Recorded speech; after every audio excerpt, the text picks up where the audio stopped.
तो गाइस आज हम बात करेंगे my life as a loser के चैप्टर नंबर 79 के बारे में। और आज की वीडियो की शुरुआत में हम देखते हैं यॉकमिन और जीनू की फाइट चल रही होती है। अब तक जीनू ने यॉकमिन से यहाँ पे काफी ज्यादा अच्छी फाइट करी होती है, बट यॉकमिन भी एक काफी ज्यादा डिसेंट फाइटर है, इसलिए उसने जीनू की गर्दन पकड़ के उसको एक लॉक दे दिया होता है। इस लॉक की खासियत ये होती है, अगर ये लॉक किसी के भी पड़ जाए तो 7 सेकंड के अंदर कोई भी इंसान बेहोश हो सकता है। एंचॉल भी ये सब कुछ देख के डर चुका होता है, क्योंकि उसको लग रहा होता है कि जीनू अब हारने वाला है। जीनू की आंखें भले ही सफेद पड़ चुकी होती है, लेकिन उसके बावजूद भी जीनू समय रहते रहते एक कोहनी मार देता है यॉकमिन की रिब्स में, जिस वजह से यॉकमिन की पकड़ हल्की सी ढीली हो चुकी होती है, लेकिन उसने अब तक जीनू को छोड़ा नहीं होता। इसी के साथ जीनू अपना सर यॉकमिन के मुंह पे दे मारता है और यॉकमिन की पकड़ से छूट के थोड़ा सा आगे आ चुका होता है। जीनू के लिए अभी एडवांटेज वाली बात ये रही होती है कि जीनू ने यॉकमिन के सबसे पहले जो रिब में मुक्का मारा था, इस वक्त भी जीनू ने उसी जगह पे अटैक करा होता है और नंगा प्रेसिडेंट एंचॉल को बोल रहा होता है, भले ही ये फाइट कोई भी जीते, लेकिन ये फाइट देख के मुझे लगता है ये फाइट जल्दी ही खत्म हो जाएगी। जीनू और यॉकमिन दोनों की ही नाकों से अभी खून निकल रहा होता है और एंचॉल अपने मन में सोच रहा होता है कि पिछली वाली टाइमलाइन में उसने यॉकमिन को फाइट में बड़े ही आराम से हरा दिया था। एंचॉल तो उस वक्त एक प्रोफेशनल फाइटर भी नहीं बना था, लेकिन उसके बावजूद भी यॉकमिन कम से कम जीनू के लिए तो काफी ज्यादा खतरनाक इंसान है, इसलिए जीनू के लिए यॉकमिन से जीतना काफी ज्यादा मुश्किल हो सकता है। यॉकमिन भी अभी एंचॉल यानी कि जीनू को देख के अपने मन में बोल रहा होता है, जब मैं इससे पहली बार मिला था तब से ये काफी ज्यादा बदल चुका है। लगता है इस टूर्नामेंट के लिए इसने काफी ज्यादा मेहनत करी है।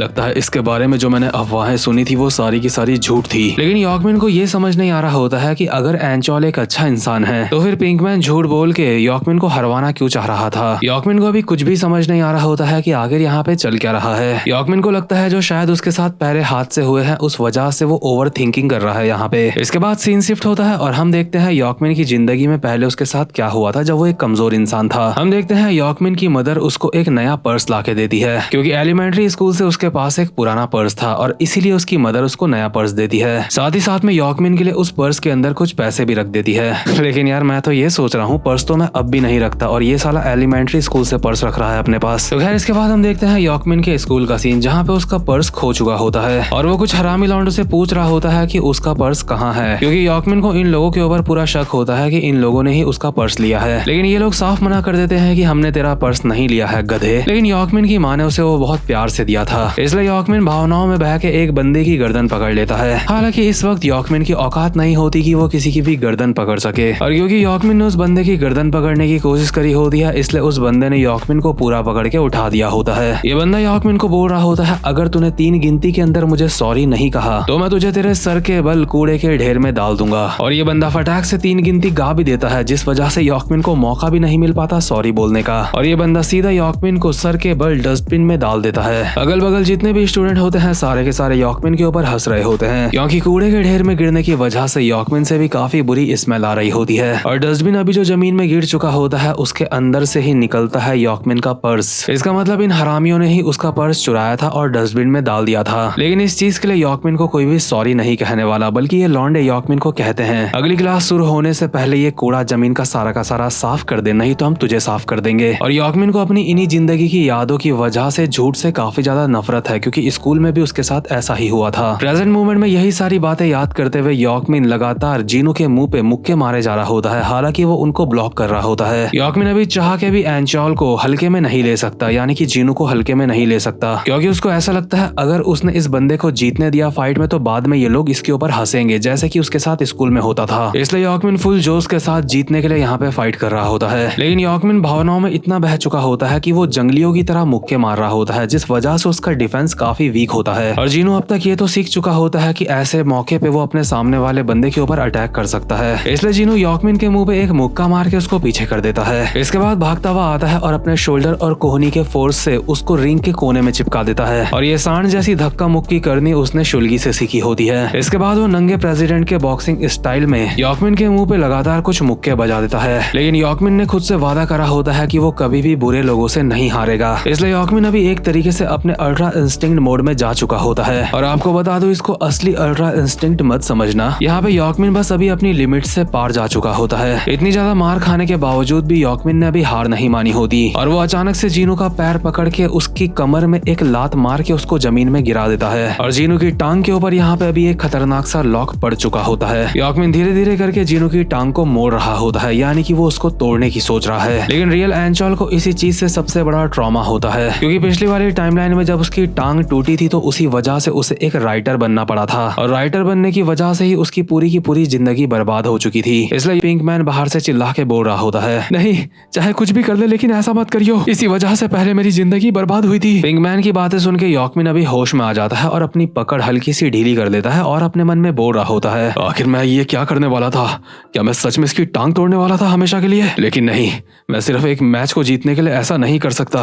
मैं गुस्से में पागल हो गया था। मैं अभी बिल्कुल उन्हीं बुरे लोगों की तरह बन गया था जिनसे मुझे नफरत है। लेकिन अगर मैं ऐसे ही अपना ध्यान इधर उधर बटाता रहूंगा तो मैं इसको हरा नहीं पाऊंगा। लेकिन यॉकमिन की पकड़ तो ढीली हो ही चुकी होती है, इसलिए जीनू हल्का सा पीछे हटके यॉकमिन के मुंह पे एक मुक्का मार के उसको आगे की तरफ उड़ा देता है। यॉकमिन सीधा रिंग के साइड में जाकर टकरा के गिर जाता है और जीनू भी जहाँ पे खड़ा था वहीं पे थकने की वजह से जमीन में गिर जाता है। बट इन दोनों में से वापस से जमीन से सिर्फ जीनू उठ पाता है, यानी कि यॉकमिन नॉक डाउन हो चुका है और जीनू ये फाइट जीत चुका है। जीनू के जीतते ही यहाँ पे अनाउंसमेंट हो चुकी होती है, the winner of the strongest fist is Anchiol Jang. इस फाइनल राउंड में दोनों ही फाइटर ने हमें काफी ज्यादा कमाल की फाइटिंग दिखाई है। तो खैर इस फाइनल शो की वजह से टीवी की टीआरपी, इस शो की टीआरपी काफी ज्यादा बढ़ चुकी होती है और एंचियोल जैंग का नाम पूरे के पूरे मीडिया में फैल चुका होता है। इस शो की वजह से एंचियोल को और भी शोज के ऑफर आने लगते हैं और जब यही सब कुछ चल रहा होता है तो एमएमए की दुनिया में वहाँ के लोगों को भी पता चल चुका होता है कि एंचियोल जैंग कौन है, क्योंकि काफी सारे एमएमए ऑर्गेनाइजेशन को एंचियोल जैंग के बारे में पता चल चुका होता है और यही पहली सीढ़ी होती है जीनू मोटे की एक एमएमए फाइटर बनने की। तो खैर इसके बाद सीन शिफ्ट होता है और हम देखते हैं असली वाले एंचियोल को, जो कि इन सारी चीजों से काफी ज्यादा खुश होता है, क्योंकि अगर ऐसा ही चलता रहा तो जीनू जल्दी ही एक असली का एमएमए फाइटर बन जाएगा और जब ऐसा होगा तो जीनू और एंचियोल वापस से फ्यूचर में जा पाएंगे। साथ ही साथ में एंचियोल के पास उसकी फ्यूचर लाइफ में काफी सारे पैसे भी होंगे, वो वहाँ पे एक राइटर नहीं होगा। एंचियोल अभी जीनू की तारीफ करते हुए बोल रहा होता है, जीनू बहुत बढ़िया, तूने बहुत अच्छा काम करा। अब बस इस बात का ध्यान रखियो कि तू ज्यादा ना खा ले, क्योंकि अगर तू ज्यादा खाएगा तो दोबारा से मोटा हो जाएगा। क्या बाबे,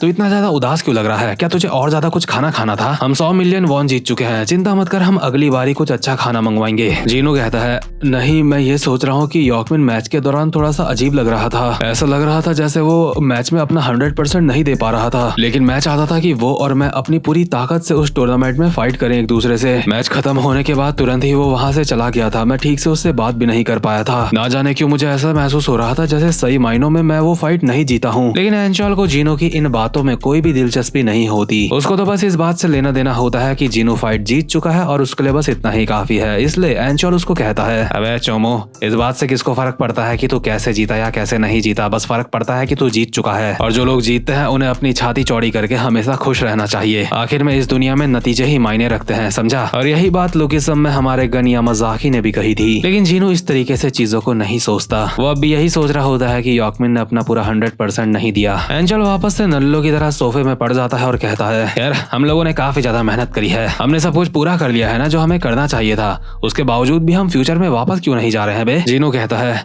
मुझे नहीं पता, हम पिछली बार भी एकदम से वापस नहीं गए थे। मुझे लगता है हमें इस चीज को थोड़ा सा वक्त देना होगा, उसके बाद हम खुद ही वापस चले जाएंगे। लेकिन इतने में ही एंचियोल के दिमाग में कुछ आता है और वो बहुत ज्यादा हैरान होकर कहता है, एक मिनट, क्या होगा अगर फ्यूचर में वो मुझे डेट नहीं कर रही होगी? मैं अभी डाबिन की बात कर रहा हूँ। पिछली टाइमलाइन में डाबिन और मैंने एक दूसरे को तब से डेट करना स्टार्ट करा था जब मैं एक राइटर बन गया था और उससे मिलने के लिए गया था। तो उस वाली टाइमलाइन में बाहर चला गया था पढ़ने के लिए, वो वहाँ पे तेरा इंतजार कर रही थी। लेकिन इस वाली टाइमलाइन में तू बाहर पढ़ने के लिए नहीं गया है और मैं एक राइटर नहीं हूँ, मैं एक एमएमए फाइटर बन जाऊंगा। ये सोच के मेरा दिमाग खराब हो रहा है, अगर हम फ्यूचर में वापस जाएंगे तो डाबिन और मेरा क्या होगा? जीनू भी ये सोच के हैरान हो जाता है और कहता है कि जाके उससे बाहर चलने के लिए पूछना, उसको डेट करने के लिए अभी पूछ ले। लेकिन एंचियोल इस बात से परेशान होता है कि कहीं डाबिन को पहले ही किसी ने पटा न लिया हो, जैसे कि शैंगमिन नाम का हरामजादा। इसी के साथ रियल एंचियोल को जीनू को देख के एक आइडिया आता है। वो जीनू को कहता है कि फ्यूचर का कुछ नहीं पता कि डाबिन उसके साथ होगी या फिर नहीं, इसलिए हरामजादे क्योंकि अभी तू मेरी बॉडी के अंदर है, इसलिए तू मेरी बॉडी के अंदर रह के यहाँ पे डाबिन को डेट करेगा। तू चिंता मत कर, तुझे सिर्फ डाबिन के साथ रिलेशनशिप को सिर्फ स्टार्ट करना है, बाकी का मैं देख लूंगा। लेकिन जीनू और डाबिन एक दूसरे से बिल्कुल अपोजिट किस्म के इंसान हैं। ऐसे लोग कभी भी एक दूसरे को ज्यादा कुछ खास पसंद नहीं करते हैं। लेकिन पर्सनली मेरा ये मानना है कि अगर जीनू डाबिन के साथ रिलेशनशिप स्टार्ट कर भी देता है तो क्या पता उसको डाबिन के लिए सच में फीलिंग्स आ जाएं। वैसे तो खैर वो जिनशॉल को पसंद करता है, लेकिन आगे क्या होगा हम वो आगे ही देखेंगे। तो भाई लोग वीडियो को लाइक और चैनल को सब्सक्राइब जरूर से कर लेना। अब मैं मिलूंगा आपसे अपनी नेक्स्ट वीडियो में, तब तक के लिए गुड बाय।